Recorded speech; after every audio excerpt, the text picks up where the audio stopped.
Marseille l'Église se déchire, l'Église ne peut pas collaborer avec Israël, il faut que l'un parte et l'autre reste, et c'est ça qui crée ce désordre, mais ce sont des choses qui sont normales car à la fin de chaque chose il y a toujours un désordre comme, le temps de Jésus et Jean-Baptiste. Jean avait précédé Jésus, mais à un moment donné il devait laisser la place au Seigneur Jésus car les deux ne devaient pas travailler ensemble. C'est l'Église aussi qui a changé le système de la loi de Moïse, normalement Jésus devait sortir roi dans le tribu de Juda selon la loi de Moïse. Mais il est devenu souverain sacrificateur, sacrifice, prédicateur, pourtant ces fonctions ne sont pas attribuées à la tribu de Juda mais seulement aux Lévites. Jean-Baptiste devait être sacrificateur afin de succéder à son père Zacharie qui était souverain sacrificateur, mais il a fait autre chose, baptiseur, prédicateur. La vie de Jésus et de Jean nous explique l'état actuel de l'Église, il fut un moment où les deux ne s'entendaient plus.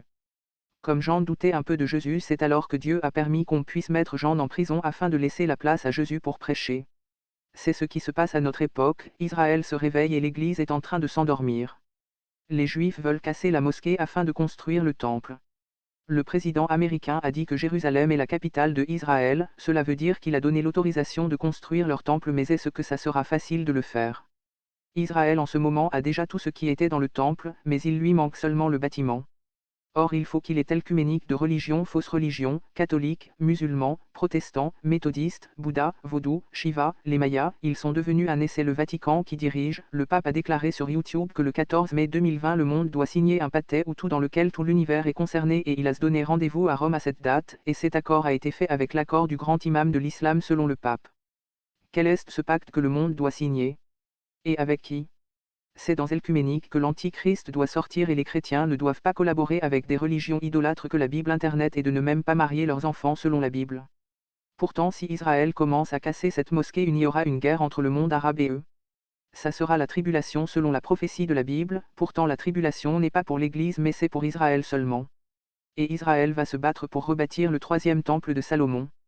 Dans cette guerre les Juifs seront massacrés, alors cela ouvrira une porte à l'Antichrist pour entrer dans la scène politique, alors lui seul pourra mettre fin à cette guerre. Il va construire le troisième temple et les Juifs vont le prendre pour le Messie et vont l'adorer et faire des sacrifices et l'Antichrist et il va se proclamer Dieu dans le temple de Salomon en Israël et dans le monde entier. L'Église ne va pas voir la construction du troisième, c'est l'enlèvement de l'Église, car elle sera déjà partie au ciel. L'Antichrist sera bon tellement que la vie sera meilleure et tout le monde entier sera unifié et il y aura une seule monnaie. Toi qui lis ce livre, n'en bâtonne pas Jésus à cause de tout ce qui se passe dans l'Église en ce moment, ne sois pas découragé car c'est le temps où ces choses doivent arriver. L'Église doit partir, et le diable ne veut pas que tu sois enlevé aussi et ses serviteurs sont remplis dans les églises afin de dérouter et détourner les enfants de Dieu, ils font des bêtises pour te décourager et salissent le nom de Jésus, ce ne sont pas des pasteurs, toi sois ferme et ne te décourage pas. Alors quand Israël va se rendre compte que ce n'était pas le Messie qu'il attendait mais le diable incarné, c'est alors qu'ils vont commencer à se révolter contre lui et ils vont implorer la grâce de Dieu et c'est alors que Jésus reviendra pour sauver tout Israël. Romains 11, 24-25. Nous sommes dans le temps des nations, hier toute l'église prêchait 666 dans les rues mais maintenant ce n'est plus le cas car plusieurs pasteurs ont déjà cette marque, des bagues et des fétiches sur leurs doigts, pourtant ce sont des bagues de francs-maçons et ils nous font croire que c'est Dieu. Les mystiques se retrouvent dans l'église, on verse l'huile. Comme ce que les féticheurs font dans les villes, quelle différence y a entre ces gens et eux? N'abandonne pas Jésus à cause de ces pratiques que les gens font dans l'église car c'est la fin du monde, seras-tu sauvé avec l'église? Jésus que tu refuses aujourd'hui à cause de ta beauté et ton argent, il te tend la main pour te sauver de peur qu'il ne soit tard demain quand tu le chercheras. Ne juge point, c'est un démon qui détruit l'église. Ce que je dis dans ce livre ce n'est pas pour te décourager et te faire abandonner la foi mais c'est pour affermir ta foi, car Jésus est à la porte, et toutes ces choses étaient déjà prédites dans la Bible, ce sont les signes de la fin des temps, accroche-toi à Jésus. Tous les témoignages que j'ai rendus dans ce livre sont des faits réels que j'ai vécus en Côte d'Ivoire et aussi les témoignages que j'ai reçus pendant l'évangélisation.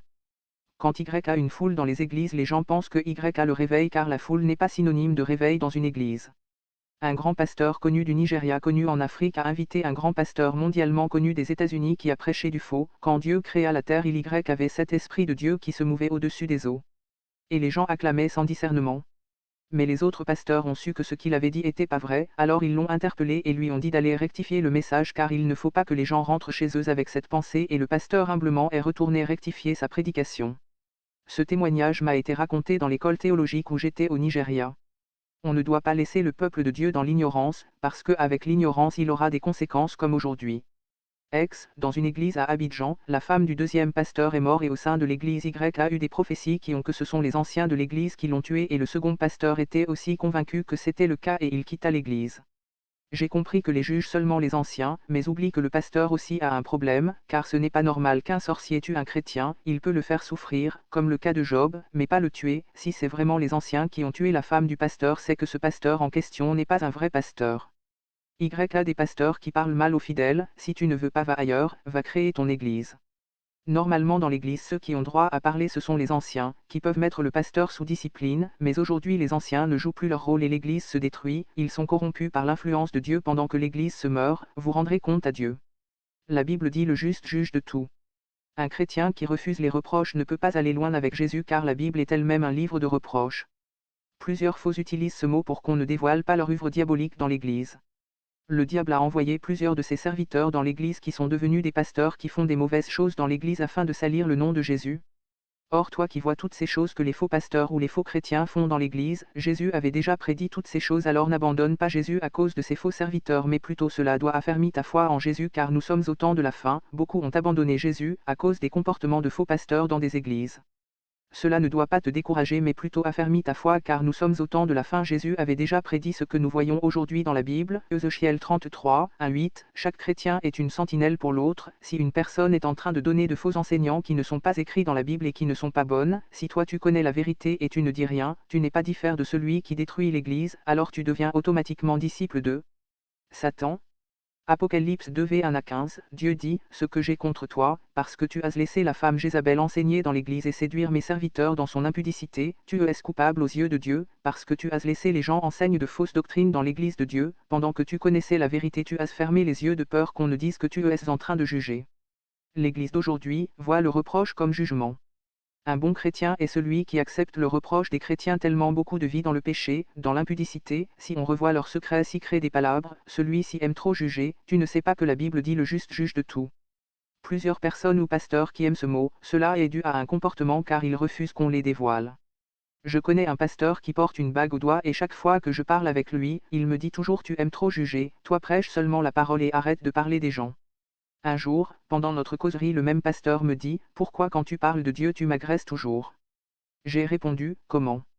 Il ajouta ensuite tu parles mal des pasteurs qui vendent de l'eau bénite, de l'huile, miel, sel voire même ceux qui adorent la statue et ceux qui portent des bagues.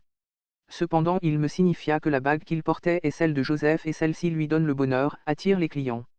En effet quand il porte cette bague, il a des contacts et celui-ci dit qu'il est homme de Dieu. Ce genre de personnes enseignent d'autres doctrines et envoûtent l'Église. Ils ont sali le nom de Jésus et ne veulent pas qu'on les dévoile dans nos assemblées, c'est pour cela qu'ils disent ne jugez point. Ces faux bishops nous ont envoyé des pratiques sataniques à tel point que tout ce que les féticheurs font, l'Église aussi. Quelle confusion! Le féticheur donne de l'eau, les bagues de protection, les savons, il utilise même des photos et des statues dans sa maison remplie de fétiches. Ces faux bishops font la même chose dans nos églises et ils justifient qu'ils sortent de leur corps comme les sorciers.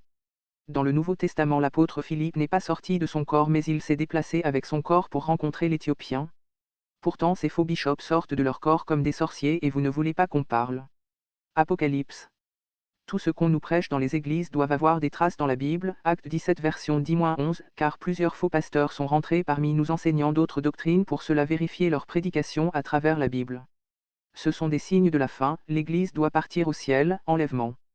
N'abandonne pas Jésus à cause de ces faux bishops ou frères, cela devrait affermir ta foi en Jésus, si tu ne parles pas de Dieu autour de toi, tu rendras compte à Dieu selon Ézéchiel 33 version 1-8. Être un bon prédicateur n'est pas synonyme d'être un bon pasteur comme plusieurs le pensent, tu peux être un bon prédicateur mais tu ne communiques pas la vie à l'Église toi qui connais la vérité et tu laisses ces faux pasteurs détruire l'Église et tu ne parles pas, sache que tu rendras compte à Dieu un jour. Voilà pourquoi plusieurs pasteurs meurent brusquement. Ce livre n'est pas à vendre, il est gratuit.